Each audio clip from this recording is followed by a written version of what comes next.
What if one of the most iconic pieces of American currency disappeared overnight? Join us as we delve into the Treasury's groundbreaking decision to stop minting pennies and what this means for you.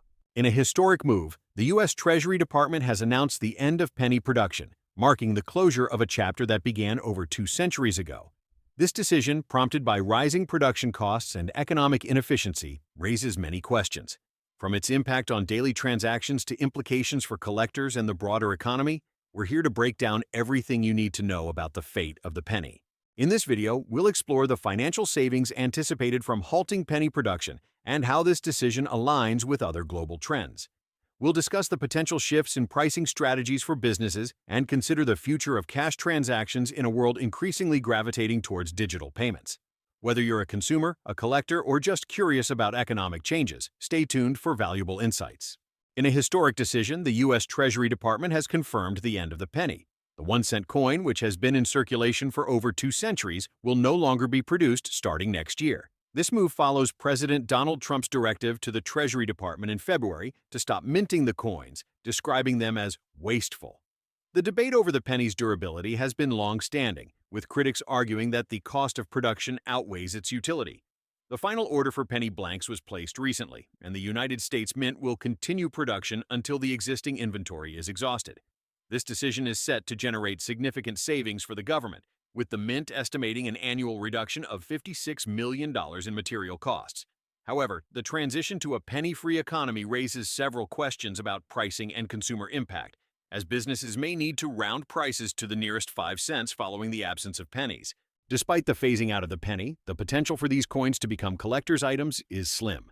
Although the U.S. Mint produced about 3.2 billion pennies in 2024, experts like John Feigenbaum suggest there is no statistical justification to believe they will gain significant value over time.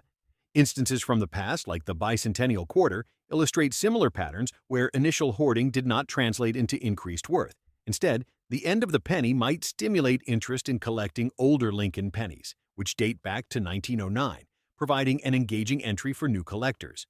This cultural artifact of American history might transition from everyday currency to a piece of numismatic interest, prompting discussions and historical learning opportunities. Eliminating the penny is primarily intended to save costs, yet the financial implications are complex. As the penny costs 3.69 cents to produce, discontinuing it could significantly mitigate expenses. However, the reliance on nickels, which are even costlier at 13.78 cents each, might undermine these savings. This complicated scenario suggests that while the cessation of penny production cuts specific costs, it shifts reliance to more expensive denominations, potentially offsetting anticipated savings. Furthermore, discussions in Congress about also eliminating nickels reflect ongoing efforts to address currency production costs more comprehensively. While the immediate elimination of the penny will bring about savings, considerations about broader currency reforms remain relevant. The end of the penny's production introduces potential changes to everyday transactions and the larger economic landscape. Without pennies, businesses and consumers might experience price adjustments, as dollar amounts ending in 49 or 99 cents may be rounded.